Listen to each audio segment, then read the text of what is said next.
¿Qué tal? ¿Cómo están? Tengan ustedes muy, pero muy buenas noches. Bienvenidos a esta nueva edición de Fuego Cruzado, finalizando el mes de marzo.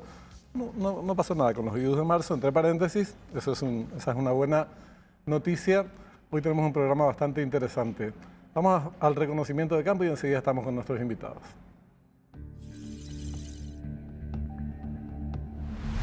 Las manifestaciones que tuvieron lugar en Asunción entre el 25 y 27 pasados tuvieron como denominador el discurso de confrontación con gobierno y proclamas a favor de poner en perspectiva un frente electoral con miras a los comicios municipales y generales.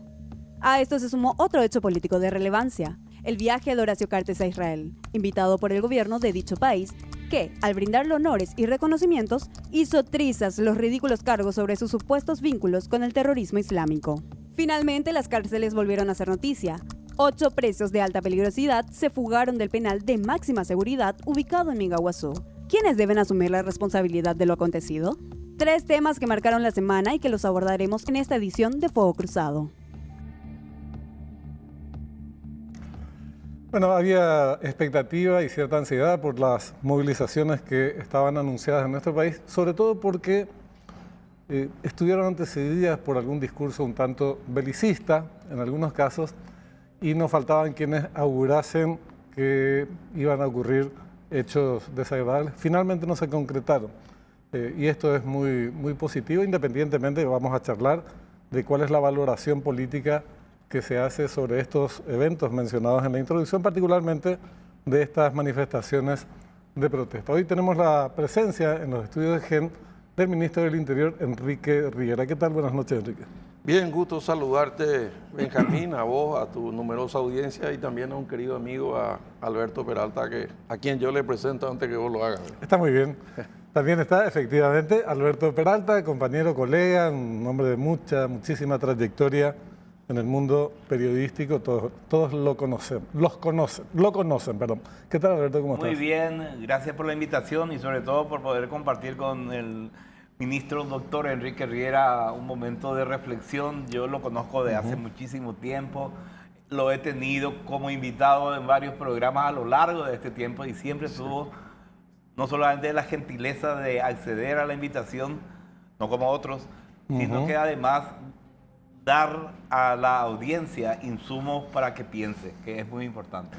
Y es una persona que no puede tener discrepancias, pero puede debatir esas discrepancias.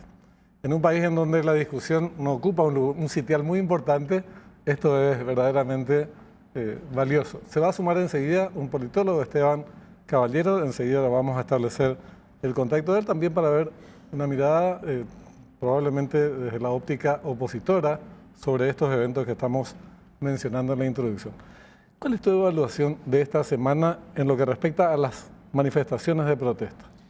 Pues yo quisiera rescatar el hecho desde el punto de vista de la defensa de la democracia, que claramente implica aprender a escuchar, aprender a comportarse, entender los límites de la libertad dentro de los márgenes de la ley, el respeto de las garantías constitucionales, que a veces es un fino equilibrio entre el derecho a manifestación, que es de rango constitucional, y por otro lado, el derecho al respeto de los bienes de terceros. Y en la Constitución escrita, en las leyes, está muy claro, pero en el momento de la aplicación de esto se necesita un poco de muñeca y un fino equilibrio y decisiones planificadas. También quiero rescatar como positiva la presencia de la policía, que para nosotros el primer año y pico fue una tragedia, porque como no teníamos suficiente efectivo, entonces el tema era de vestir un santo para vestir otro. O sea, te diría que hasta los malandros sabían cuando había un evento importante, por ejemplo la Copa Sudamericana o un festival de rock en el Jockey. Quedaban zonas liberadas, digamos. Y claro, se vaciaban las comisarías porque era la misma gente, ¿verdad? Y además algo invisible, el agotamiento del personal. Porque la tarea es estresante, no es que vos estás sentado en un escritorio tomando un tereré, vos estás parado, atento, vigilado por tus superiores, y eso nos permitió alertar los 34.000 policías que tenemos hoy. Recordemos que en diciembre salieron 5.000 que estuvieron entre sus filas en distintos anillos de seguridad, aprendiendo en el terreno y cumpliendo a cabalidad. Y 12.000 activos en rango de 6.000 con reemplazo permanente 24 horas durante más de 3 días, porque estos aprestos empezaron antes, ¿verdad? También algunas cosas claras, que no vayan armados, que no se caigan en provocaciones.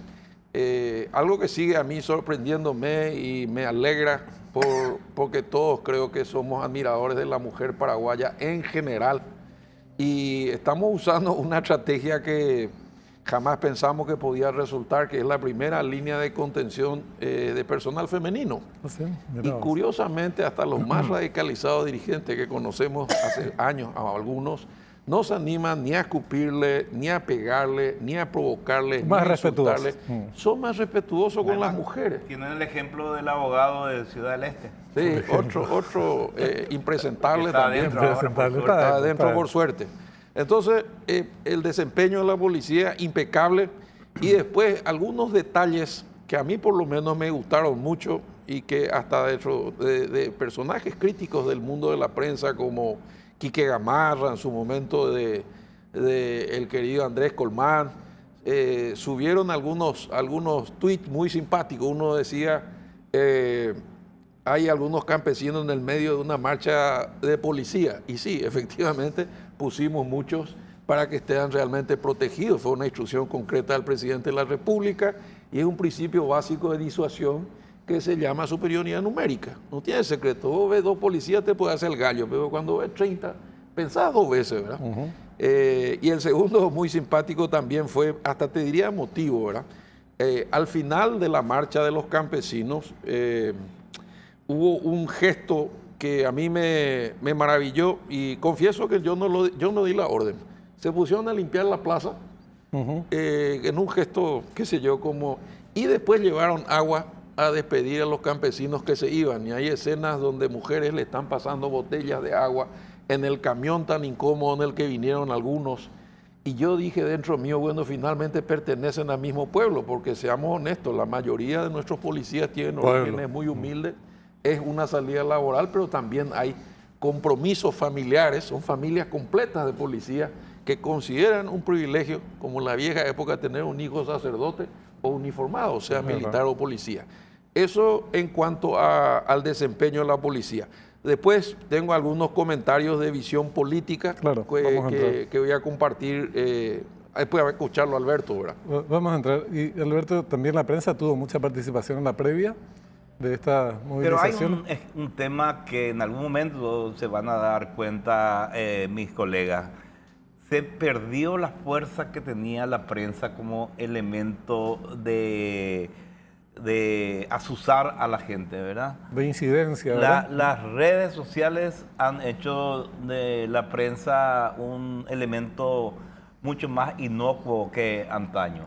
Eso por un lado. Y por el otro, me gustó a mí el comportamiento de la gente, el comportamiento de la marcha opositora en la Plaza de la Democracia, todo el mundo con sus banderas, con sus consignas, con sus canciones, nadie saliéndose del ritual, a tal punto que una chica que es, creo que influencer, que había azuzado a hacer de la marcha un hecho casi violento, empezaba su participación en un TikTok diciendo: el paraguayo es pobre, sumiso e ignorante. Y a partir de ahí invitaba al paraguayo pobre, sumiso e ignorante. Y después, mucho predicamento va a tener esa señorita. Y después de la marcha le dio un palo a la oposición. Dijo: nunca vamos a cambiar las cosas en este país mientras la oposición sea tan tibia. Ella quería una quemazón general de confrontación. Sí. Ahí me da pie, Alberto, para hacer el comentario con un poco de pimienta política, ¿verdad? El primer hecho raro fue que la policía, por la ley del marchódromo y también por una cuestión de principio, no con el viejo estilo de tronita que teníamos que avisar para cada serenata, tiene que recibir la gente que debe manifestarse cuando es más de 50 personas, para que alguien se haga responsable, ¿verdad? O sea, tiene que haber Benjamín Liviera, Enrique Riera, quien plaguear, porque Libertad anda ganando mucho, por ejemplo, ¿verdad? Es una causa justa, sería eso. Es una causa justa que estamos primero en el campeonato. Entonces, vos firmás un papel y asumís una parte de la responsabilidad, no es todo de la policía, porque si se quema un auto, se rompe un vidrio, o sucede algo, alguien tiene que poner la cara y decir, esto no es mío, este es un infiltrado, lo que fuera. Entonces, la primera fue la convocatoria a las personas de tercera edad en un día entre semana, que fue un mix, porque ahí hubo de todo, hubo jubilados del IPS, hubo gente que se quejó contra el intendente porque una plaza estaba sucia. Digamos que es un buen ejercicio, tampoco pasó nada en la primera marcha. En la segunda marcha se produjo un fenómeno raro. La clase política el equipo político tuvo manifestaciones varias. Por ejemplo, la noche anterior, la juventud del PLRA, que no coincidió ni apoyaba la marcha al día siguiente, por razones que yo desconozco, pero presumo, la división y fragmentación en el principal partido de oposición es visible, ojalá que lo resuelvan. El gobierno necesita un interlocutor, tenemos que trabajar con el país alguien. necesita. El país necesita. Dos fuerzas por lo menos. Bueno, de la misma manera sucedió con nuestro amigo Payo Cuba, que les deslegitimó porque él tuvo al día siguiente su audiencia y dijo la mitad de lo que van a estar esta noche viene en Burú y Charoga, etcétera, etcétera. Fue muy duro en descalificar a todos. Payo siendo Payo. Payo siendo Payo, ¿verdad? Y después a la noche también tuvimos llamémosle un momento de tensión, porque las reglas se modificaron durante el proceso de los 3 días. Las primeras reuniones con Marcial Gómez, con Rafael Filisola, van a venir 200 ONIO, que es una fortuna, y son más de 10.000 personas, y los 200 se van a ir a la plaza también, y se fue Hermo Rodríguez también ahí. Y entonces nosotros dijimos, bueno, pero vamos a ponernos de acuerdo. Ustedes hablaban de una delegación representativa. Bueno, al final, después de discusiones y después de hacer un acuerdo, volvieron a cambiar y se acordó, para no decir transó, en 35 vehículos. Porque la marcha de la Federación Nacional Campesina, que viene todos los años, tiene un estándar y un nivel de disciplina extraordinario, ¿verdad? Muy alto. Y también se dio un avance en un tema que parece un viroreí, pero que la gente tiene que saber. En administraciones anteriores, por una actitud autoritaria, se les quería privar del palo que traen, que para ellos es un símbolo de lucha. Bueno, cada vez que un policía quería sacarle un palo a un campesino, empezaba una garroteada feroz, ¿verdad? Ahí ya entraba la montada, eso se filmaba, se rompía una cabeza. Y la tapa obviamente daba la impresión de que Paraguay estaba en plena batalla, como sucede cuando se quema un auto o se quema una cubierta. Y esa era la foto que queríamos evitar. ¿Por qué? Porque estamos en grado de inversión, arreglamos con Itaipú, estamos a 2 años en un gobierno que está tratando de hacer bien las cosas. Entonces nuestro temor y nuestro cuidado fueron extremos. Y ahí se produjo una señal de debilidad o de integración, depende de cómo quiera verlo. Yo creo que tiene un poco de ambos, ¿verdad? Por un lado, es la primera vez que, por decirlo de alguna manera, en lenguaje de sus propios líderes, se contamina una movilización campesina con la clase política que durante mucho tiempo repudiaron. Recordemos que el año pasado, Katia, que tiene un criterio muy amplio, muy imprevisible, es mi amiga, yo la conozco, entró a caminar con la marcha campesina unas cuantas cuadras después. Le sugirieron cariñosamente que esta era una movilización campesina, que sus reclamos son auténticos y que ella nunca se acordó de ellos y se fue. Esta vez tuvieron la precaución de hablar antes y creo yo porque presumían que no iban a poder mover mucha gente. Necesitaban una foto de la plaza llena, ¿verdad? Que después con una especie de ojo de pez salió muy bien, ¿verdad? O de la calle Palma, que es bastante angosta, para mostrar el trayecto. La profundidad. Claro, y yo, obviamente, a la policía, que en esto sí entiende, ¿verdad? Yo creo que son años de controlar y de ver, les pedí que cuenten, ¿verdad?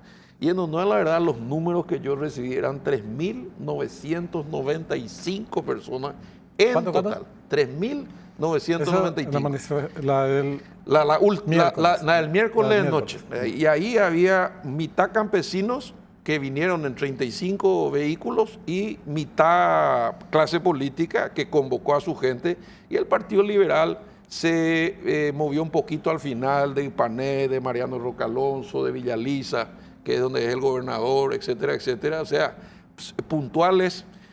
Otros vinieron de Villarrica. Yo tenía 7 vehículos, 50 personas, porque nosotros obviamente, la pregunta al comandante era ¿cuántos pueden manejar? Porque todo lo malo que pasó en nuestras concentraciones sucedió de noche. Y a nosotros no nos preocupaba la marcha campesina del domingo, del viernes, del jueves, de mañana, porque era de mañana, era ordenada, lo hacían todos los años. Y tienen una tradición de buen comportamiento. Buen comportamiento. Convocan organizadamente, claro, también. Y te diría, mira, casi como, con todo el respeto, como los partidos de fútbol. O sea que es impresionante ver a la policía hablando con ellos de igual a igual, en un guaraní cerrado, temporada. Mientras tanto, bajan los campesinos y se llevan los ómnibus a parque cerrado. Se cuidan ahí, con los choferes, se los alimenta, etcétera, etcétera. Y después se llevan a la costanera. Entonces ellos terminan de hacer su acto, van a la costanera y vuelven a su valle. Es impecable. Y esta vez tuvimos otros detalles no menores. Uno, participó la gente del INDI porque sabíamos que iban a venir de pueblos originarios, queríamos una atención especial. Participó el ministro de la Niñez, Walter, que para mí es un capo, y montó 7 refugios para niños en el seminario, que no se vieron, no se filmaron, no se previeron. Y ahí se fueron 70 chalecos rojos, que son psicólogos, sociólogos, gente de calle. Bueno, y se hizo una guardería y se les convenció a los padres que marchen, pero que dejen sus hijos seguros por cualquier cosa. 500 niños se quedaron un fin de semana en el seminario, o sea, no un fin de semana, 2 días y medio, mucho más seguros, con colchoncitos, claro, con comida, con almuerzo, con galletitas, herea. Son detalles pequeños, como la entrega de botellas al final, de gente que es parte del mismo pueblo, y es una señal. Nosotros los vamos a recibir, los vamos a cuidar, que es lo que quería el presidente. Después lo vamos a acompañar en la marcha. Vamos a escuchar sin irritar, ni patrullera, ni armado, ni gases lacrimógenos, ni nada, ¿verdad? Y después lo vamos a despedir. Tipo los turistas, vuelvan pronto, ¿verdad? Todo muy bien, la verdad. Y después te voy a decir una cosa, Benjamín. Yo interpreto la movilización con que cada uno de ellos represente a su familia, a su barrio, a su partido. Hay que escuchar. No podemos, porque tenemos mayorías coyunturales, cerrarnos a escuchar reclamos. Yo creo que eso es parte del ejercicio. Es algo que yo le digo a mis amigos del Senado y de la Cámara de Diputados, aunque tengan mayoría, hagamos el ejercicio de escuchar, aunque les provoquen, agotemos el debate, no por ellos, porque no se van a convencer probablemente entre talibanes, ¿verdad? Pero para la gente que está escuchando, para la gente que ve el debate, nosotros tenemos que elevar el nivel de la discusión y pasar de la protesta a la propuesta. ¿Qué proponen? ¿Qué es lo que estamos haciendo mal? Y eso, Enrique, es importante porque, y le quiero consultar a Alberto, ¿qué piensa él en términos políticos? ¿Qué conclusión se puede sacar de esta historia? Porque algunos medios de comunicación insistían mucho de que la ciudadanía, como concepto muy general, se manifestó contra la mafia, el gobierno de la mafia, del narcotráfico y cosas por el estilo. ¿Qué deja políticamente esta movilización, que para mí tuvo más bien un perfil o un componente electoral muy fuerte en el campo político, digo, pensando en proyección, no algo de acción inmediata ni un programa definido que no se divisó? Yo creo que tiene validez la manifestación y la organización como un test a ver dónde están los líderes, quiénes son los líderes, cuáles son las fallas. Creo que si meten todo lo que pasó en un laboratorio, los de la oposición van a sacar conclusiones válidas para fortalecerse con mira no solamente a instancias electorales, sino a emitir mensajes a la ciudadanía. Me parece que por ahí viene la mano. Hubo gente que tuvo más apoyo, hubo gente que sorprendió mejor con su discurso, hubo gente que tuvo el discurso de siempre, que evidentemente no caló y no cala. O sea, yo creo que la oposición tiene que buscar en estos ejercicios el rumbo para llegar a ser realmente una fuerza política importante, con peso. Si no... yo también quiero contar algo que fue una decisión que yo creo que es también para ir en el mejor sentido de la palabra, aprendiendo a convivir con diferencias, ¿verdad? La lucha y las incitaciones por las redes sociales eran de terror, ¿verdad? Gente que invocaba el marzo paraguayo, que por lo menos a mí me trae dolor, ¿verdad? Luto y llanto. Hay gente que murió en ese proceso de confrontación esta vez y aquella vez 2 sectores colorados se enfrentaban, el oviedismo y el largañismo, en la calle, ¿verdad? Porque se cometió el error de bajar la gente a la calle y complicó la labor de la policía, que tiene que permitir que se manifieste el disenso, pero no confrontar entre paraguayos en el terreno, no hacer justicia por mano propia. Esta vez se cambió eso. Hubieron presidentes excepcionales que firmaron un comunicado apoyando al gobierno, pero a todos se les dijo: no salgan a la calle, no se equivoquen, no quieran corregir o no toleren escuchar cuestionamientos. Otro detalle no menor, Benjamín, es que se le pidió, y voy a decir nombre y apellido, al jefe de ciberdelito que investigue las cuentas que asusaron el odio, la confrontación. No sé si van a recibir o no una sanción, pero en líneas generales se dijo cualquier cosa, ¿verdad? Y muchísimas veces, si vos veías las fotos, ¿verdad? Todo era el marzo paraguayo, todo era la violencia. El siguiente marzo, después de aquel fenómeno del 99, 2000... 2017. Sí, también fue el 2017, ¿verdad? Y en el 2000 nos dejó un gobierno que nos dejó los mejores recuerdos, por no decir que muchísimos fueron procesados por robo, latrocinio, o sea, no es que el proceso terminó bien, se persiguió a paraguayos, o sea, creo que acá, hoy ya es historia, pero al Gordo Gómez, o sea, a Octavio, a Enrique González Quintana, vos le mirás a la oreja, todavía tiene un chichón gigantesco, lo maltrataron, lo torturaron, lo persiguieron, parecían épocas ya perimidas, eso ya pasamos, después del 89 tenemos que aprender a convivir, y esa investigación con la fiscalía, porque no es una cuestión de la policía, se está haciendo a los efectos de hacerle entender a esta gente, como se está haciendo con los hinchas y barra bravas que perjudican a la familia en los partidos, ¿verdad? Porque salió una resolución donde algunos están suspendidos por 3, 2 y 4 años de entrar a las canchas, porque van o borrachos, o drogados, o armados. Y esa lista se hizo gracias a una ley del deporte que apoyamos, se reglamentó, y que el Ministerio del Interior está coordinando. ¿Para qué? Para empezar a premiar a los que cumplen la ley. O sea, el cumplimiento espontáneo de la ley, la sensación de que si vos te portás bien podés ir a la cancha o una manifestación es muy importante desde el punto de vista de la defensa de la democracia por la que luchaban nuestros padres y mucha gente pagó con ello con su vida. Nosotros tenemos que hacer este esfuerzo, Benjamín, y el Ministerio del Interior tiene una tremenda necesidad de que esto se mantenga así, que mantengamos nuestras diferencias, que las tensiones naturales de la democracia se produzcan.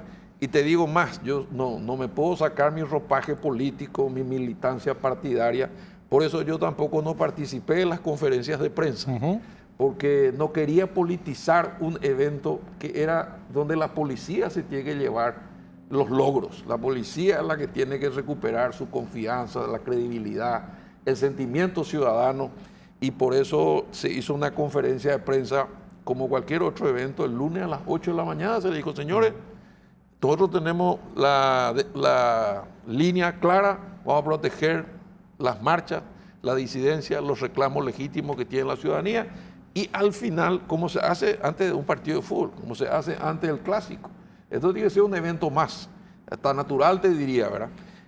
Pero también tenemos que entender de que esto tiene un límite, el derecho de tercero. Claro. Permíteme un segundito, Enrique. Evidentemente nosotros queremos avanzar en esta lectura de la cuestión, la lectura política de lo que dejan estas movilizaciones. Ya han escuchado algunas lecturas parciales, muy sesgadas. Uno dicen, no pasó nada, poca gente, oposición dispersa, dividida, no representa ningún riesgo político presente ni futuro en términos electorales. Otros dicen al revés, fuerte mensaje al gobierno, ciudadanía en las calles, tambalea más o menos. Sí. Yo no creo ni lo uno ni lo otro, pero vamos a avanzar en esta charla y ya le damos paso, le saludamos a Esteban Caballero, es politólogo, un hombre de mucha formación académica y de mucha experiencia en este terreno. ¿Qué tal, Esteban? Buenas noches. Buenas noches, ¿cómo estás, Benjamín? Un saludo al ministro del Interior, Enrique Riera, y al colega que está contigo. Gracias por estar con nosotros. Por esta vía teníamos algunas dificultades técnicas para comunicarnos antes, Esteban. En resumidas cuentas, ¿qué deja desde tu punto de vista en el ámbito político esta estas movilizaciones que hubo la semana que culmina hoy? Bueno, desde el ámbito político, yo creo que tenemos que ver un poco la posibilidad, digamos, de la manifestación, la protesta en la calle, que es un tema que es muy importante para ir asentando una presencia, ¿verdad? La gente va viendo que si hay convocatoria y hay movilización, entonces evidentemente hay un apoyo social a las iniciativas que se están tomando. En ese sentido, desde enero, digamos, hasta ahora ha habido como un increciendo, digamos, en términos de protesta y de manifestación. En el sentido, por ejemplo, de lo que fue la marcha contra la injusticia y por la justicia y contra todas las injusticias, que fue liderado básicamente por la senadora Katia y Hermo, desde Cacupé hasta Asunción, ¿verdad? Que fue poco concurrido, fue una manifestación, digamos, de poca gente, pero se hizo el esfuerzo de ir caminando y parando y haciéndose esas asambleas, ¿verdad? Después yo presencié también lo que fue la reacción frente a los chats de Lalo Gómez, ¿verdad? O de Lalo Gómez con otros, que fue, creo que, un momento de gran escándalo y de gran, digamos, enojo de parte de la ciudadanía, porque ahí salió todo lo que es la falta de autonomía del Poder Judicial, los intríngulis, las relaciones que hay entre el poder político, el crimen organizado, el jurado de enjuiciamiento y más. Esas dos manifestaciones, la frente al jurado de enjuiciamiento y después la del frente al Ministerio Público, fueron menos concurridas, pero también manifestaron contra ese tema específico, que es uno de los temas más molestosos, digamos, en términos de que uno no tiene ninguna seguridad jurídica porque no se ve la imparcialidad de la justicia en ese sentido, ¿verdad? Y luego hubo ya mejor presencia, tanto en la marcha de el 8 de marzo, el Día de la Mujer. Yo creo que esa fue una marcha exitosa que también hizo el mismo recorrido que la marcha más política del 26, ¿verdad? La del 26, ya que estamos en el tema del ámbito político, fue particularmente importante porque fue una manifestación digamos, concurrida de unidad, fue una marcha de unidad, ¿verdad? Donde hubo Partido Liberal, hubo todas las fuerzas, digamos, del tercer espacio, estuvo presente Miguel Prieto de Yo Creo, y fue una marcha exitosa en términos de la convocatoria y en términos de el impacto que tuvo, ¿verdad? Eso, marca un momento en el que se está reagrupando, vamos a decir, la oposición, está buscando una manera de unificarse, porque está muy consciente de que sin una unidad no hay alternativas, digamos, no hay alternativas tanto en el 2026 en varios de los distritos municipales, que tendrían que seguir un poco ese modelo, y luego en el posterior, digamos, a la elección nacional del 2028, ¿verdad? Entonces, eso fue importante. Ahora, digamos, esa unidad no está para nada dada, hay como una voluntad, pero hay que construirla en términos más de programa común, de un sistema en el que se puedan dirimir las competencias internas, electorales, un sistema de selección de candidatos. Yo creo que todos esos temas son muy importantes. La del 25, el día anterior, es muy significativa el hecho de que fue liderada por la Asociación de Adultos Mayores. Eso es un tema que está cada vez más en la palestra, porque Paraguay, al igual que muchos países latinoamericanos, está teniendo un gran problema en términos de la sostenibilidad de sus sistemas de seguridad social y fundamentalmente los sistemas de pensión. Paraguay es un caso serio en términos, si digamos, lo que es, digamos, la caja municipal, lo que es el subsidio que se le tiene que dar a la caja fiscal, si se ve un poco los problemas que tiene la administración del IPS. Eso está creando poco a poco una gran consternación, vamos a decir, respecto a la seguridad de las personas en el futuro, ¿verdad? Claro. Entonces, ahí está muy importante tomar, en lo que se refiere a esos temas de previsión y protección social, son unos temas muy, muy, muy delicados. Entonces, tenemos esos dos elementos que sí, digamos, para resumir, el tema de la porosidad frente al crimen organizado y el tema de las crisis de los sistemas de previsión social. Son dos temas que surgen ahí, ¿verdad? Y finalmente la marcha campesina, que es más tradicional, que es casi como, qué sé yo, la marcha, digamos, es casi como Cacupé, porque todos los años se hace, muy significativa, y las demandas esas no van cambiando mucho, están siempre siendo reiteradas: tierra, asistencia técnica, etcétera, ¿verdad? Quédate un momentito, por favor, para escuchar también las opiniones del ministro, de Alberto. ¿Ustedes consideran que es así? Yo observo, por ejemplo, que a partir de los hechos, no hay que ni minimizar problemas que existen, muchos de estos de carácter estructural, algunos que tienen que ver con la gestión de quienes tienen que llevar adelante determinados planes y tienen dificultades para hacerlo.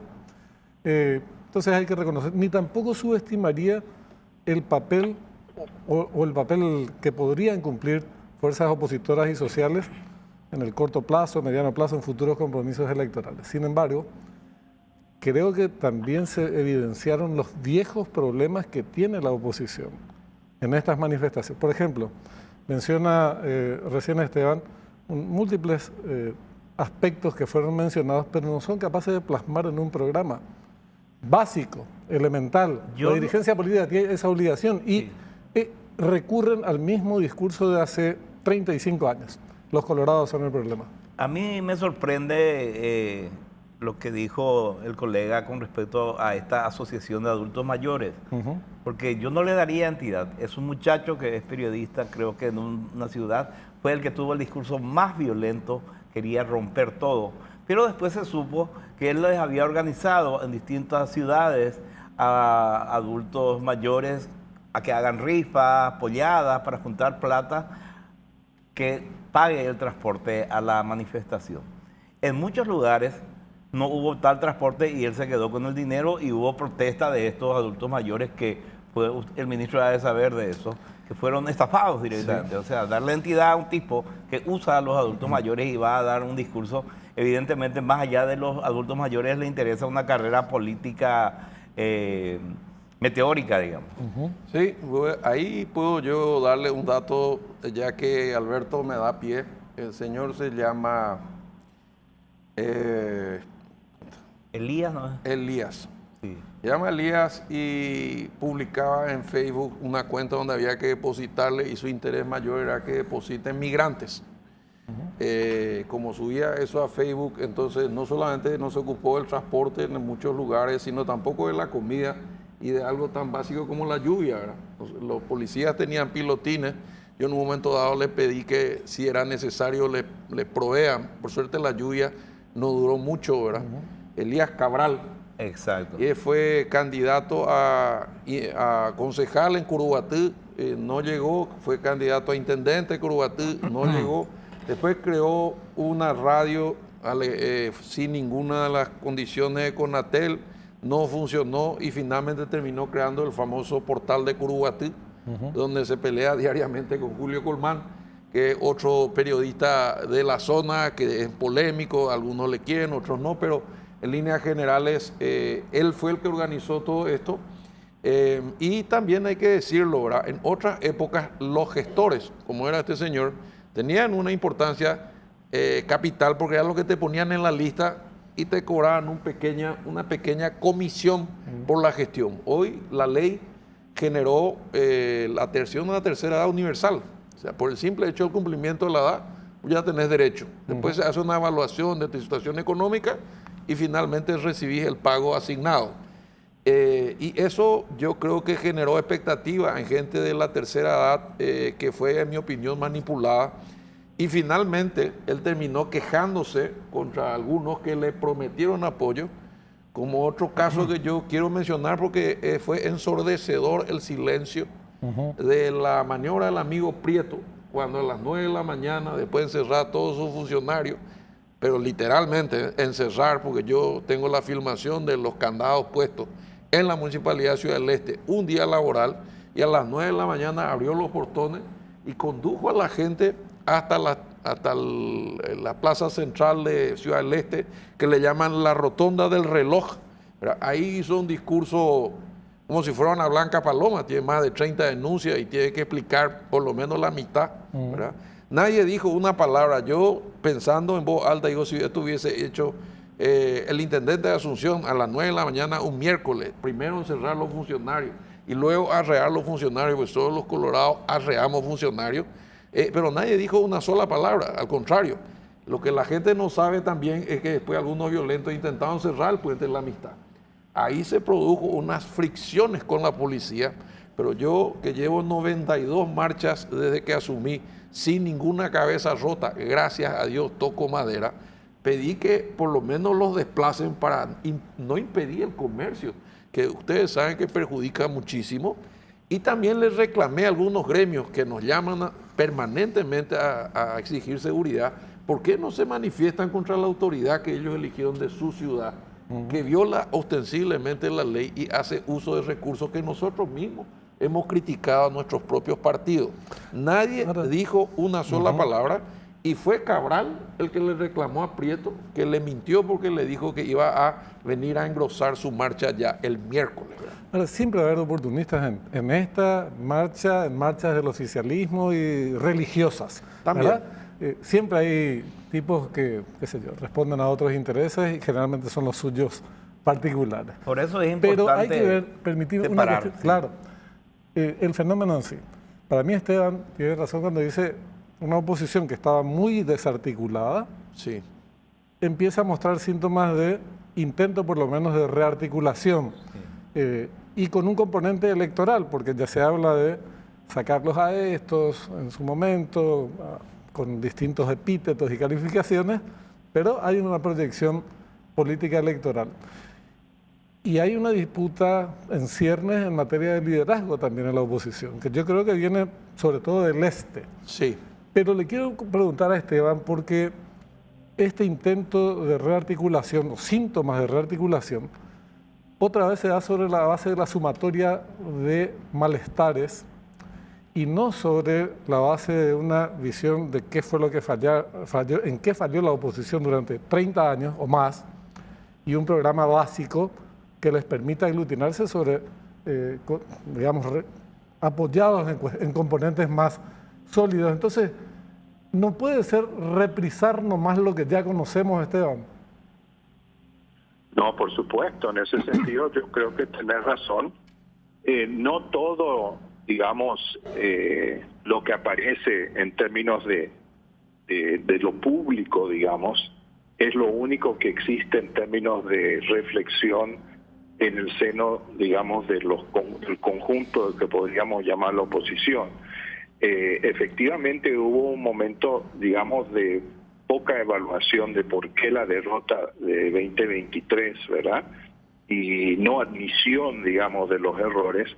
Pero estos 2 años, entre 23 y 25, ha habido una especie de salida de un proceso postraumático, por decirlo de algún modo, y están empezando a haber, digamos, discusiones respecto a qué estuvo mal y qué no. Por ejemplo, cuando sale la marcha por la unidad, digamos, ya te da la pauta de que el contraste de eso es la desunión, ¿verdad? Entonces hay como una reflexión obvia, que es que si hay un intento nuevo de alternancia en el 28, tiene que haber una unidad, digamos. Ese es un tema, ¿verdad?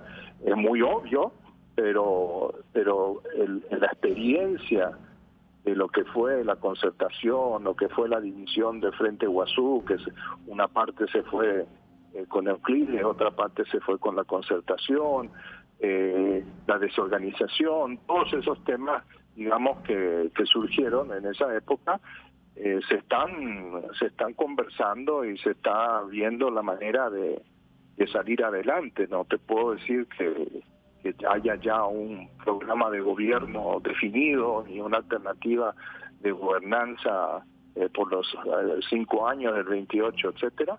Pero hay un elemento de reflexión sobre los errores. El problema también es que hay una crisis muy grande dentro del Partido Liberal Radical Auténtico, que no está en un momento, digamos, de salir a presentarse, sino está tratando de resolver su interna, que es bien grave, ¿verdad? Y el tercer espacio, que es un espacio muy plural, que tiene su derecha y tiene su izquierda, digamos, está pensando en la unidad, pero tiene que encontrar la voz, digamos, común de todos, ¿verdad? Y eso no es fácil, pero se está empezando a mostrar que se busca esa unidad, ¿no? Está bien.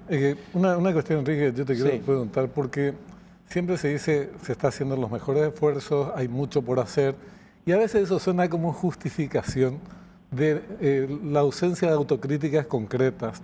Por eso yo hablaba, hay problemas estructurales que no son de este gobierno, que datan de tiempos inmemoriales, y también hay cuestiones de gestión que son cuestionamientos no solamente incluso de sectores opositores, sino de sectores del coloradismo o de sectores sociales.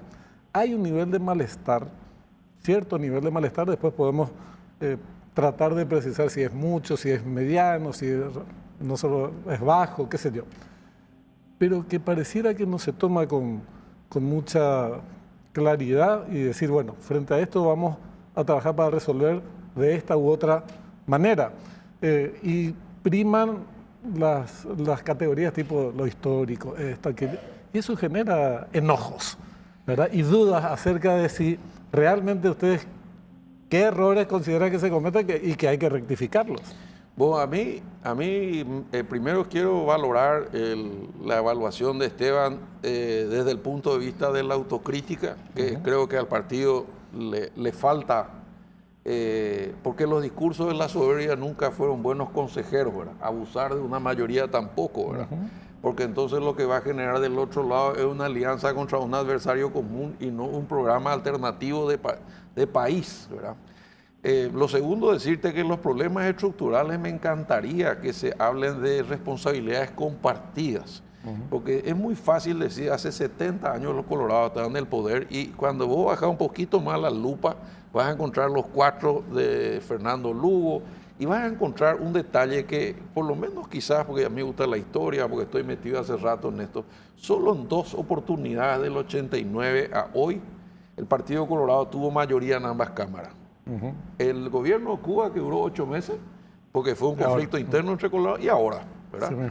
Más allá del peyorativo de satélite y qué sé yo, la verdad es que son las 2 veces que tuvimos mayoría. El resto, y te puedo dar 1.000.000 de ejemplos, siempre estuvo controlado por la oposición.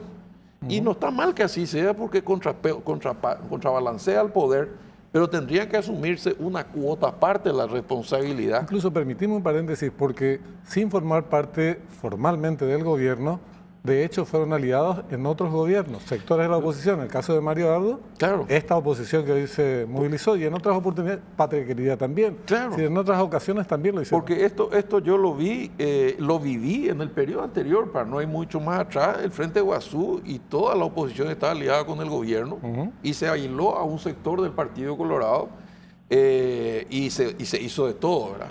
En el campo que a mí me toca, y debo decirlo, porque para no hablar de terceros, de otras carteras, ayer nomás vi yo un gráfico que, debo decirlo, me dio cierta satisfacción porque el esfuerzo que se hace es grande, pero faltan resultados. El presidente usa la frase estoy entusiasmado, pero no estoy conforme, que puede sonar, como decía, una excusa, pero es un sentimiento real, yo lo conozco, hablo mucho con él, y comparamos la cantidad de droga que salió del norte, pasó por Paraguay, porque Paraguay no produce 1 gramo de cocaína, y llegó a Europa. La buena noticia para Paraguay es que en 18 meses ni un cargamento que salió de Paraguay se detectó en Europa. La mala noticia para Europa es que la misma cantidad sigue llegando. La lectura simple es que dejamos de ser tránsito, o por lo menos se nos escapan menos cosas, y buscaban otro canal, ¿verdad? Como quien busca otro canal de distribución de Samsung o de Toyota, ¿verdad? Porque estas son perfectas empresas multinacionales. Hay mejores De hecho, es lo que puertos hicieron. en Chile. Claro. Chile solo tiene 2 escáneres en todos los puertos de la costa, que Claro. es amplísimo, ¿verdad? Claro. Entonces, por ahí sale cualquier cosa. Darle cualquier cosa. Entonces, volviendo al tema de la excusa, yo creo que todo el mundo sabe que terminó la luna de miel, estamos 1 año y 8 meses, todos saben que estamos en una meseta y todos tenemos claro que hay que meter los goles en este año para llegar con fuerza Así mismo. al segundo tiempo. O sea, Le acá tenemos- ya no sirve, estamos haciendo un gran esfuerzo, hay que empezar a mostrar resultados. Así mismo. Y ahí hay que decirlo, tropezamos con un serio problema de comunicación Brutal. brutal, porque no puede ser que la Escandaloso. foto de un Curecaldo saque Claro. de la visión 1.200.000 platos, o que la fuga de 8 precios olvide lo que pasó en Veneratio, o que de repente un asalto de un motochorro olvide todos los esfuerzos que se están haciendo, Sí mismo. o que la diferencia de precio de bancos, que es polémico. Y a mí me hizo una pregunta otro día y me quedé colocado. ¿Cuánto vale un banco? Esperamos, yo soy abogado, no tengo idea, le dije yo. Y bueno, ¿cómo vamos a saber si es caro o es bajo si no sabemos ni cuánto cuesta? Y Sí. que mal o bien hay alimentación, hay arreglo, hay nuevos profesores, hay bancos. Entonces, algo se está haciendo, pero se está comunicando muy débilmente, porque la comunicación cambió también, Benjamín, ¿verdad? Yo creo que la comunicación, después vamos en otros momentos, en otros espacios, es un problema muy serio porque para comunicar tenés que hablar de la gestión, no de los protagonistas, de la Correcto. gestión. Correcto. Hay aspectos de la gestión que deben ser rectificados. Entonces hay que rectificar esos aspectos y mostrar los resultados. Y sobre esa base articular un relato que el gobierno no tiene. Entonces anda apagando incendios por todos lados o informando, tratando de informar hechos sueltos sin un discurso general que le dé una identidad propia y que sea aplicada en todo momento a partir de determinados hechos puntuales. Le vamos a despedir a Esteban, pero antes, obviamente, darle la palabra sobre esto último. Yo le quería decir a Esteban, no se le reclama a la oposición que 3 años antes de las elecciones generales ya tenga un programa de gobierno. El problema es que ese no es el esfuerzo, Esteban. Nunca el esfuerzo es presentar una alternativa a lo que se denuncia o a lo que se cuestiona. Entonces, hambre cero, Curecaldo. Sabemos que no es así. Vos podés cuestionar el programa Hambre Cero y presentar una alternativa y decir, no, no vamos a estar tanto en esto, vamos a estar en esto otro y vamos a hacer así o asado. No, Curecaldo. Kits, Claro. podemos presentar otra alternativa, no hay problema, pero no podés reconocer que de 1.400.000, 1.300.000 kits ya se distribuyeron. Entonces no hay un esfuerzo por plantear alternativas, sino la cantinera de siempre. Vamos a putearle a este por tal cosa y vamos a maximizar esto con ayuda mediática, que sabemos que no siempre se corresponde con la realidad.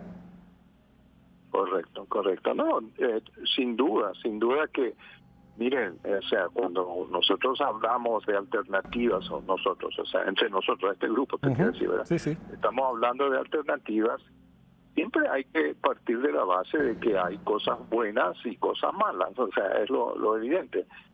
Yo reconozco que muchas veces la prensa, digamos, tiene un rol más bien de contralor, de estar recordándote los errores, puede estar cometiendo errores la prensa misma en términos de su apreciación, pero eso es la libertad de prensa, ¿verdad? O sea, tenemos que respetar ese ámbito, digamos, de la prensa y seguir adelante.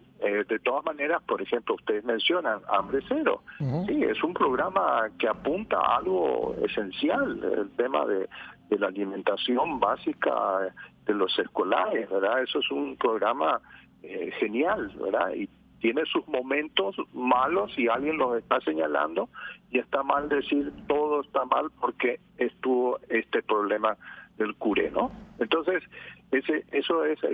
a mí me parece muy bien la reforma que se ha hecho del programa de la pensión del adulto mayor, Claro. de sacar un poco las trabas para que se inscriban y se logre ampliar el número de beneficiarios, ¿no?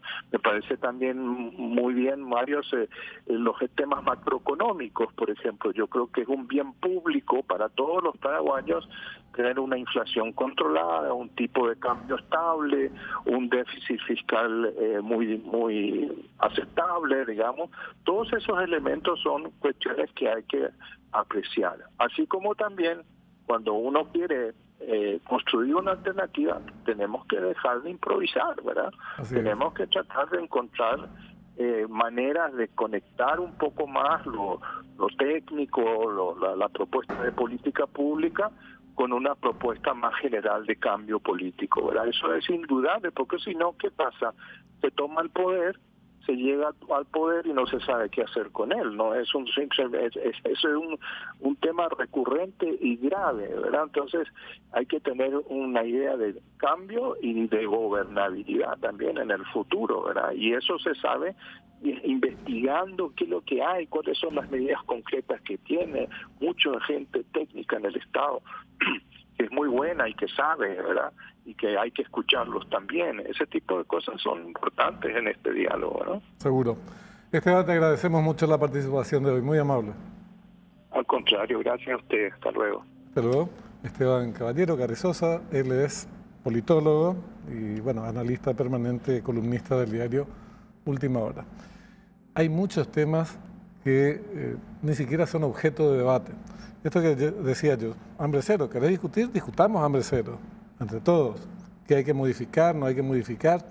Pero no el Curecaldo, que sabes que fue un hecho, además de aparentemente provocado, insignificante en relación a los más de 900.000 platos que se sirven todos los días. O los kits. O cuando hablas de la mafia y del narcotráfico y toda compañía, no puedo omitir que, bueno, se compran radares, se compran tucanos. Yo critico que no se les pueda bajar como a pajaritos a los aviones narcos. ¿Y sabes por qué, que verdad? creo que habría por exigencia de los Estados Unidos. Exacto. ¿Verdad? No hay que aceptar esas exigencias, que ellos tengan sus propios criterios en su país, no hay problema. Y en su país encima ellos los bajan. Entonces nosotros tenemos que tener esas facultades. Pero digo nomás, la oposición, cuando hace este tipo de denuncias, pierde seriedad. Y el oficialismo, incapaz de responder sobre los temas en particular, anda simplemente apagando incendios. Y la consecuencia es que no tenemos debate político. Entonces, pero esto nomás es algo que siempre me parece importante señalar. En el caso específico del Curecaldo, no solamente trató de apagar incendios, sino que le dio la razón a esas 4 madres que estaban ahí diciendo: yo no quiero, chancho, no quiero que mi hijo coma chancho porque yo no como chancho. Y en mi casa no se come chancho. Así mismo. Y la dirección de Hambre Cero bajó del menú el picadito de chancho con papas. Yo hablo con el presidente de los productores de cerdo, ¿verdad? Claro. Y me dice: no es demasiado el volumen como para perjudicar nuestras ventas.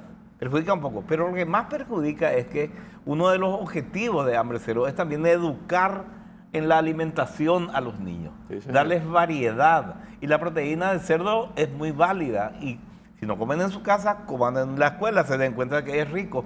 Esa es una parte de los insumos que da Hambre Cero. Educar en, por ejemplo, muchísimos niños, sobre todo en el interior, no comían verduras en sus casas. Hay que darles verdura para que aprendan a alimentarse saludablemente. Por eso me parece un error bajar del menú el picadito de cerdo. Mañana otro te va a decir: yo no como locote, yo no como tomate, y yo no tomo leche. Y que, no. Esto es en base a un plan nutricional y a nuestra tradición gastronómica, buscar un equilibrio. Pero ese es un caso. Y además tiene algunas cosas todavía no visibles. Por eso yo a veces hablo de comunicación, pero aprendo de oído porque estoy mucho tiempo en esto. Y que cuando una madre tiene 4 hijos que van a la escuela y que se rompía el lomo para mantenerlos a fin de año, a fin de mes, para que no falte nada sobre la mesa, esos 5 días que esos 4 niños comen 3 veces al día, es plata que queda en el bolsillo de la mamá, que probablemente le termine comprando una campera, porque desde que vos tenés hijos te olvidás de vos mismo, ¿verdad? Así funciona. La paternidad y la maternidad son así, ¿verdad? Los hijos son lo más importante. Pero hay otro detalle también, que es la agricultura familiar. Vos sabés que en medio de la marcha, como anécdota, yo recibo a un sector muy radicalizado, donde están los hermanos Benítez, Elvio, Ernesto y unos cuantos más. ¿Desaparecieron? Se fueron porque nos pidieron que les recibamos y los recibimos en el Ministerio del Interior, con el Ministro de Agricultura, con la directora de Cenavico. El reclamo de ellos era quedarse con las tierras incautadas a los narcos. Y la palabra más suave que escuchamos es que nosotros, como somos un narcoestado y un narcogobierno, no queremos darle las tierras de Cabeza Branca a ellos. Y le explicamos hasta donde pudimos que la ley de Cenavico es para justamente generar fondos para recuperar los adictos por el daño que ellos hacen. Esa es la lógica de la ley, ¿verdad? Y que no es sujeto a la reforma agraria, pero si el problema de la tierra le íbamos a conseguir, pues estaba la gente del INDER ahí. No, ellos querían solamente esas 10.000 hectáreas de una estancia que estaba en ese lugar. Y en un momento dado el ministro de Agricultura le dice, ¿ustedes saben cuánta plata va de Hambre Cero al departamento de San Pedro? No, dice otro, 25 millones de dólares. Ustedes saben que estamos exportando tomate y ustedes no están plantando porque esos 25 millones de dólares están destinados a que se quede en San Pedro. Produzcan lo que sus mitaic necesitan, los niños necesitan. Y entramos en un silencio de donde todo el mundo quedó callado, ¿verdad? Y al final tuvieron que aceptar. ¿Cómo terminó la reunión? En que los Benítez se retiraron radicalizados, se quisieron retirar. No, claro. No, y en un momento dado, el ministro de Agricultura, que es de San Pedro, nacido en Choré, le dijo a uno de los presentes, pero vos estás plantando soja, ¿cómo te está yendo? Y el otro quedó blanco como si fuera un traidor. Y le dijo, bueno, bastante bien, me dijo, esta cosecha ya salvamos, qué sé yo. Y vos, Elvio, tenés 700 hectáreas en Yaguareté Forest o Taba Guaraní. Sí, pero eso no. Entonces yo le digo, ya que estás tan generoso, 700 hectáreas, ¿por qué no le cedes alguna hectárea a estos señores que vinieron contigo? Bueno, entonces se empezó a generar un estadio medio hilarante, ¿verdad? Y entonces salió el tipo y me dijo, yo no pido para mí, sino para mis amigos. Bueno, entonces vamos a hacer un censo, voy a traer el mapa de San Pedro, vamos a traer a la gente del INDER. El Estado es el mayor latifundista. INDER tiene tierra de sobra. A los pueblos originarios se le dio 1 millón de hectáreas. La pregunta es, ¿las están produciendo o le están vendiendo su derechera otra vez a un extranjero como ellos dicen? Están alquilando sus tierras. Están alquilando sus tierras. Bueno, entonces el problema no es de tamaño, sino de productividad. Es tan grave tener 10.000 hectáreas al Santo Botón como en su época tuvieron las famosas tierras de Antevi, que finalmente fue en aquel entonces una discusión donde papá participó muy fuerte, diciéndole que no tenían condiciones altas para la agricultura, pero era simpático políticamente sacar no sé cuántas miles de hectáreas de su época, que era una barbaridad también, porque ni él las estaba explotando, pero todos hacemos mal. Por eso yo hablo de corresponsabilidad de estos 30 años, en que a tientas, a tumbos, estamos caminando, ¿verdad? En términos democráticos. Nosotros, yo te hablo ya por mí, que ya tengo 66 y 40 años metido en esto, a mí ya no me interesa solo el éxito del gobierno del presidente Peña o del gobierno Colorado, a mí me interesa salvar la democracia. Por eso yo les decía, si un país como el nuestro, que tiene 40 millones de hectáreas cultivables, genera alimentos para 100 millones de personas, y hoy, por primera vez, está dando de comer a más de 1 millón de niños 3 veces al día, entonces algo tenemos que rescatar, no podemos dejar de ver el bosque por quedarnos atados en el árbol Curecaldo o el banco caro. Ahora, a mí me parece bien lo que señalás. Yo considero también que es incomprensible que los mayores ataques, digamos, al gobierno se den en campos en donde mejor está el gobierno. ¿A qué me refiero? Programa Hambre Cero y otros componentes sociales. En este gobierno, entre Hambre Cero, adultos mayores, Tecoporá, vivienda, hay una inversión que ronda los $1.000 millones al año. Sí. $1.000 millones al año. Sí. Para mi gusto, yo le daría más peso a vivienda, porque genera empleo genuino, disminuiría un poco otros programas. Pero entonces discutí eso en todo caso. O decir, estos programas no, hagamos otros. ¿Esto qué quiere decir lo que estoy diciendo? ¿Que todo lo que hace el gobierno está bien? Mi opinión no, es mi opinión personal, ¿verdad? A mí no me gustan cuestiones que se hacen en salud pública o que no se hacen, o cuestiones que no se hacen en obras públicas, o cuestiones que no me parecen correctas en la Cancillería, pero vamos a discutir sobre bases más serias porque eso es lo que construye, y plantear alternativas frente a esas críticas. Si no, nos quedamos en la discusión del chiquitaje y en la vieja antinomia colorados anticolorados, cartistas anticartistas, que nos sirve para tres porongas, disculpen la expresión, más que para avanzar por el camino de la confrontación, que ahora no se dio, pero que no se descartaría Claro. en otros eventos. Y ya que hablas de empleo, el hambre cero también tiene Genera metido empleo. en el componente 40.000 mujeres que cocinan, que hacen la comida más rica del mundo, porque la comida de la mamá, por lo menos, yo creo que es la más rica del mundo. Y otro detalle no menor es que eso va a terminar llegando al bolsillo de muchos campesinos de la agricultura familiar, porque si bien se pueda cuestionar que alguna gran empresa gana, esto está empezando, esto es una ley, el día que nosotros nos vayamos, el próximo gobierno ya va a tener que hacer. Y ahí quizás nos faltó ponerle voz nomás, no digo ni siquiera hacer propaganda, ponerle voz a los padres o a los directores que se ven beneficiados por el programa, porque a mí me pasó, Benjamín, yo te digo con dolor, yo fui ministro de Educación y la plata que se usaba para alimentar a los niños en la escuela era apenas 2 meses en el mejor de los casos. Sí es. Y yo le preguntaba cómo hacían y me decían, le damos los viernes y los lunes para pasar el coloró ese del fin de semana. Una tragedia será. Y el beneficio en el ausentismo escolar, que era un problema. Porque si le mandan para comer, pero van a aprender. Otro beneficio invisible, ¿cómo va a mejorar la salud de estos chicos? Sin contarlo el aprendizaje. ¿Cuánto se está ahorrando en salud por darles una alimentación equilibrada? Que como dice Alberto, le va a enseñar a muchos a comer que no tuvieron el privilegio de esa posibilidad. O sea, Hambre Cero es un programa revolucionario que vino para quedarse. Y como todo programa y todo proceso tiene errores. Y no estaría mal que nosotros alguna vez abandonemos un poco esa cuota natural de soberbia y con humildad aceptemos nuestros errores, pero hablemos de las ventajas de todas estas decisiones que vos estás mencionando. Y te digo algo con relación a los aviones, para que no se me escape, porque yo estuve en la discusión y además de que existen visiones diferentes a nivel internacional, porque Brasil lo derriba, Sí, ¿verdad? así es. Ley no abachi. Claro, acá hubo una discusión de punto de vista constitucional por la famosa presunción de inocencia. Pero hay un detalle de la ley que no se utiliza, que es la posibilidad de los tiros trazadores para obligarle a aterrizar al personaje que no se están usando y que presumo que con estos super tuscanos se van a hacer. O sea, no te pueden derribar porque a lo mejor viene una familia adentro con la droga y viene secuestrada y puede morir todo el mundo, bueno, y nadie quiere apretar el gatillo, ¿verdad? Pero sí te pueden hacer la suficiente presión militar en el aire como para que vos tengas que descender, ¿verdad? Desde tirarte tiros que te peguen, por ejemplo, en el tren de aterrizaje o en algún lugar donde vos te des cuenta que esto se puede complicar si no bajás.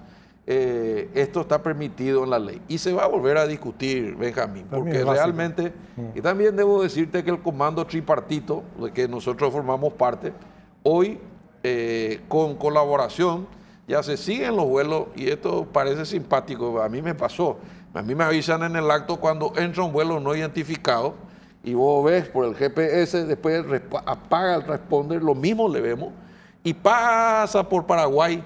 Y cuando abandona el espacio aéreo lo agarran los brasileños o lo agarran los argentinos, porque ya se está trabajando de una manera muy coordinada. Es muy coordinada. Estos radares primarios. Un minuto nos queda. Sí. Bueno. Son los que permiten. Refue el tiempo. Como diría a quien conocemos y apreciamos. Se nos refue el tiempo. Se nos refue. Alberto, un minutito. Bueno, una reflexión que no tiene que ver con ninguno de los temas que tocamos. Le tuve en la radio a una señora que había nacido en La Chacarita, que hizo una empresa. Ella nació con una condición física, un problema de crecimiento de huesos, pero aún así, con ese origen humilde y ese problema, hizo una empresa gigantesca, una de las más grandes empresas logísticas del país, que tiene 200 tractocamiones distribuidos en todo el continente. Esta señora me contó que durante los últimos años no hubo problemas en el reparto de útiles escolares, de los kits escolares, porque ella, su empresa se encargaba. Pero este año le partieron a la mitad. De los 17 departamentos le dieron solo 7 a ella y a una empresa nueva los 10 restantes. En esos 10 restantes es donde hubo el problema del tiempo que tardaron y que siguen tardando en entregar los kits. ¿Por qué una empresa que ya demostró que es eficiente, de repente hacerse nada y le dan a otra empresa que empieza ahora y no sé cuándo va a... Esos son errores no forzados, ¿verdad? Es así. Yo les agradezco muchísimo. Un señores. detalle eso de los kits nomás también, porque Sí. me tocó, ¿verdad? Uno de los reclamos de los estudiantes de mi época era la calidad de los materiales. Hasta eso nos equivocamos en comunicar. Si vos abrís esos kits, vas a encontrar una Perfecto. calculadora, te diría, para ingenieros adentro, que antes en nuestra época era impensable, ¿verdad? O sea, hay muchas cosas más que deberíamos contar mejor y tener un relato hacia dónde estamos yendo, qué es lo que nos está faltando, pero te diría que todavía tenemos un poco de tiempo para corregir nuestros errores y llegar al objetivo y dejar un país mejor del que encontramos y con algunas cosas institucionalizadas. En lo que me respecta a mí, una policía con una nueva ley, con más gente, mejor equipada, institucionalizada, blindada políticamente para evitar el comisario propio, una vieja tentación de los amigos, ascensos por concurso y polígrafo para todos los que quieren ascender. Les agradezco muchísimo la presencia. Hoy vamos a seguir conversando sobre este y otros temas, obviamente. Al contrario, gracias a vos, Benjamín. También queríamos conversar intentamos hasta ayer, hasta último momento, con algún periodista del grupo ABC Color, referido al tema de la presencia de Horacio Cartes en Israel. Lamentablemente no fue factible. Y digo ABC Color porque tuvieron un relato que duró 2 años, 8 meses, que se hizo papillas. Hace 2 años y 8 meses montaron toda una teoría, un discurso acerca de los presuntos vínculos de Horacio Cartes con el terrorismo islámico, con Hezbollah. Un absurdo, pero que sirvió y tuvo consecuencias para los fines que ellos perseguían. Les sirvió bastante, en el sentido que un mes después, esto fue en junio del 2022, en el marco del avión iraní, como se lo conoció en ese caso, un mes después empiezan las sanciones contra Horacio Cartes, y unos meses después, en enero del 2023, las sanciones ya económicas propiamente. Y esto tuvo implicancias para él, su patrimonio, de su familia y los empleados del grupo, muchísimos de los cuales finalmente terminaron perdiendo sus puestos de trabajo. Entonces, tuvo consecuencias este relato de manera tremenda, impulsado por el gobierno de Mario Abdo Benítez, por medios como ABC Color, por medios como los del grupo Bierzi, por la embajada americana de la época, Mar Osfield y sectores de la oposición. Con este viaje de Horacio Cartes a Israel, ese relato se hizo añicos, trizas, papillas, porque el propio Estado de Israel, que tiene a Hezbollah como uno de sus principales enemigos, es el que lo invita, le rinde honores y reconocimientos. Entonces es un capítulo que en un sentido se cierra, pero en otro sentido se tiene que plantear con mayor amplitud el debate sobre el rol de los distintos actores de la vida nacional, entre ellos la prensa, que mintió escandalosamente y generó problemas, consecuencias muy negativas durante 2 años, 8 meses. Bueno, con esto llegamos al final del programa de hoy. Les quiero mencionar antes de irnos una sugerencia. Si tenés demasiadas cuotas de deudas y fechas de pago, con Vasa eso termina. Unifica todas tus deudas de tarjeta de crédito y préstamos en un solo préstamo y relájate, paga todo en una sola cuota al mes y a la mejor tasa del mercado, desde 11,5% y un plazo de hasta 60 meses. Paga menos, disfruta más. Llamado, escribí al 021-618-7070 y simplifica tu vida. Vasa, cuando quieras, estamos. Gracias por habernos acompañado estos minutos. Les esperamos el próximo fin de semana, el domingo, como siempre, a las 21 horas. Hasta entonces.